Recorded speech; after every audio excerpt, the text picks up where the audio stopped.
Hello everyone, welcome to the Crafty Maven Getaway for Sketch It Out Thursday. I'm Desiree's Tell here on YouTube, and this is a sketch that I'm going to be using by the amazing Laura Whitaker.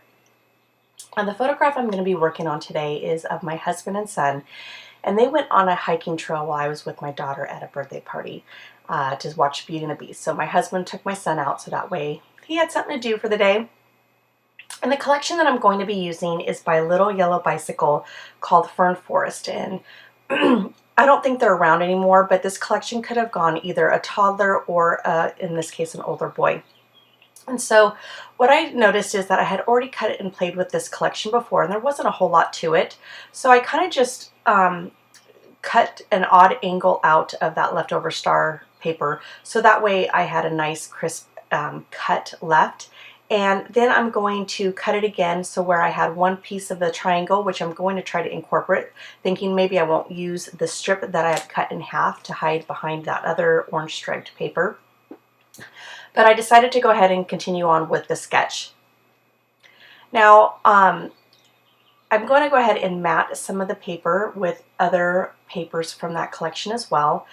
And I'm going to have to say, as I'm working or talking to you about this, you ever have those papers? Actually, wait, hold on, hold that thought. That's border paper that you see. I noticed because I didn't have any ephemera to this collection, I kind of created my own using that one border strip that had these circle elements in it. And I really like the look of it, of how it turned out, because it added great layering pieces. I also went back into my stash and just kind of really stash dived. And anybody remember paper clips? They still make them. I just don't ever use them, and I bought up more of the star ones and the arrows, and when I stopped buying them because I realized I just wasn't using them, and it ended up working so nicely with this layout. And that's one thing that I was kind of going back to, is you ever have those layouts where you struggle working with ephemera, and then all of a sudden you have the layout that just everything kind of goes together. This was that layout, and I love the results of it. So I made my own little ephemera, like I said, cutting out those circle elements. Then I went to the Cool Kid collection by Crepe Paper, and I found this ticket that said Fun Times. And so I cut it in half and tucked that underneath the photo. And then I had this basic gray sticker sheet. So I had incorporated different sticker sheets because the one that came in this collection that you see right here was just a lot of phrase stickers, and so it was more of the same shape, and I really needed something to add different shapes to the layout to create the layered look. So I did find this one that said hit play, and I'm going to go ahead and pop that up with some foam dot just to add a little bit of dimension to it. And then while I tried the fabric banner that you saw earlier, which was a little too much, I ended up going back to this sticker sheet here. And the sketch did call for a tag, and I used my Tim Holtz die cut set to cut out a tag and tuck that in. It's going to be a little bit too long, so I'm just going to snip off the end, and I'm going to save that end piece because I'm going to use it. It is so funny. I had so many ideas for all these little its and bits of scrap papers that I was creating for this layout, and ended up using most of them. And you'll see that here in a minute. So then I added some baker's twine just to layer that up underneath the photo, or not to layer up the photo, to tie that tag all together. And then when I go back to the sticker sheet, I found this one that said discover, and I thought it was the perfect word for them on a hiking trail, because that's basically what they did. I was not there, but my husband did tell me the story, so I'm not going to have too much to say on this layout, except for while they were hiking, they crossed a path of a rattlesnake. And then just a regular snake that my son almost stepped on. Thank goodness it was not a rattlesnake. I thought that was going to scare him from like ever doing another hike again, but nope, him and his dad have taken other hikes since then. So I'm glad that didn't scare him too much. But it definitely, he was taught a lesson on what to look for, and just definitely prepare when you come across snakes. Next, I'm just kind of going through the sticker sheet. I'm really trying to stash bust this collection. It's what I've been kind of doing lately, and I'm finding myself really enjoying it, of just taking collections that I don't have a whole lot to and seeing how much I could use on a layout without making it look, I don't want to say cluttered, But if you know my style, I could go both ways. I could layer up a ton like I'm doing so right now, but it has a very clean look to it without making it look too busy, or I could go where I hardly layer anything at all, but it still has that very crisp, clean look to it with just a few elements to the layout. So like I said, I was using up every little bit of scratch paper that I had made, and I took that one that was the leftover from the tag, and I just grabbed my star punch.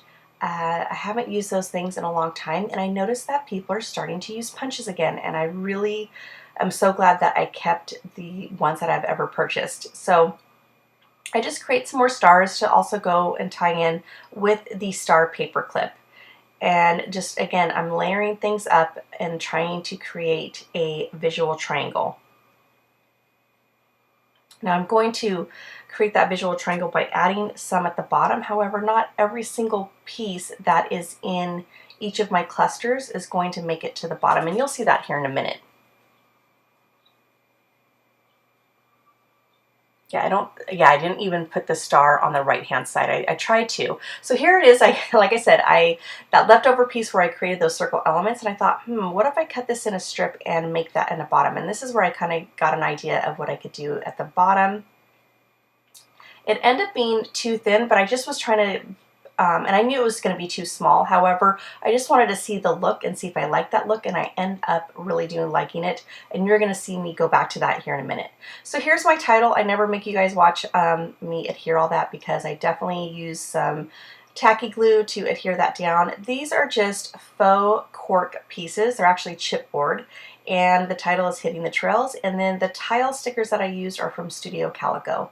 Now here's another piece of from this collection. They were journaling cards, and I thought about housing my journal right there. So I'm just trying to audition different journaling cards to it, but I started feeling like it was a little too cluttered and not keeping the clean look that I was going for. All right, so here's that strip of paper that I had from something, and I am going to take a piece of that and I'm going to run that down at the bottom, and then I'm going to tie in another one of those circle cut pieces that I cut out from that border strip of paper and made my own embellishments, and I'm going to use that at the bottom. So I'm just going to adhere that, cut that down of whatever's hanging over the 12 by 12 paper, and call that good. Now that one strip that you do see right there, I actually tried to audition that in several areas. I cut that part out. Now here I think I'm done, right? And now one thing that I love about being ahead of the schedule for any of my design team commitments is that I can walk away, which I rarely get to do that, walk away from it and a couple days later go back. And so I gave it a couple days rest. I didn't look at the layout, and then when I went back to it, I just started thinking like, what else could I add to it? So I went to bed that night and thought about brads. I don't use brads very often, and I have a ton of them in my stash, and I love the element that it brings to the layout. It's just different texture. I like that it's metal, and it ties in with the paper clip that's metal, and I really love the look of it, and I need to start doing it more, because every time I do use my brads, especially the decorative ones, I end up liking the the final look of it.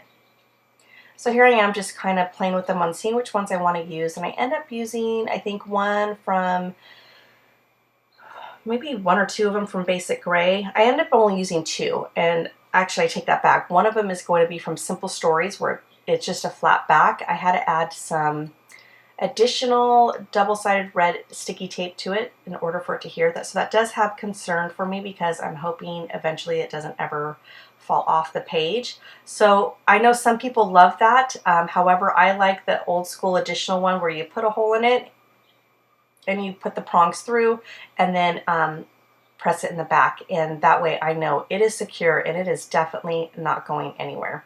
I do add some tape to it on the back so that way it doesn't poke the next layout that it will go behind it. And this tape I just got from Studio Calico. I've never used it. It's not even washi tape. It's like I want to say like mask tape. So I always use that tape to stick on the back, because I know it's not going anywhere. Next I grabbed my Tim Holtz stapler, and I'm going to staple that up. And I'm going to call this layout done, and thank you so much for joining me. I hope you enjoyed this layout. Please give me a thumbs up, and if you like my style, be sure to head over to my channel and subscribe so you don't miss out on any future layouts. Have a great day, everybody. Bye.